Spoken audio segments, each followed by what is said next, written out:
Hello and welcome. Happy Friday to all.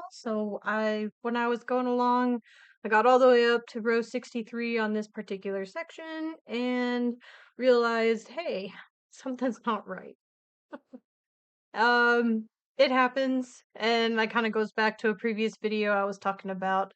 Make sure you have like a really distinct color names, even if it's not exactly I mean, you can use exactly what's on the um label of the yarn, but if you have to kind of get fancy with the naming conventions, this is why. So you can see this particular um, block. It's the first, or I should say the second block. So this is the first one, narrow one. It'll be the first of the larger block. This was supposed to be peach and not pink. So if I pull up the progress tracker, you can kind of see, hey, these two colors don't match. You can see I started this row with the proper color. I had a relatively busy week, got tired, was trying to make some progress, and I messed up. Um, it took me till about row 60, and I realized when I was going and I was looking at the progress tracker, something wasn't right.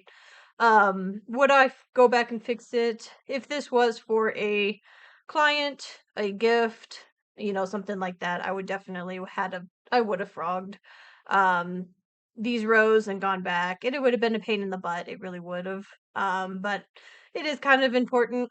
But again, this is probably my fault because peach and pink are a little bit too similar in names, and definitely a lesson learned here.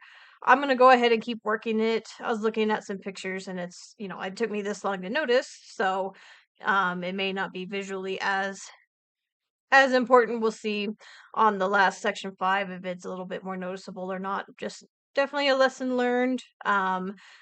It's easy to do. So I mean, this kind of like if you do have like a quilt type pattern like this, having really differentiated colors, maybe that give a little bit more visual. Then, as you can kind of see, my progress tracker, that peach and the pink just are a little bit similar, and if you're a little bit tired, you could definitely mistake those. So let me know, your happy mistakes, not so happy mistakes. We'll go from there and we'll work together and we'll get through it. So thank you, and I'll see you in the next one.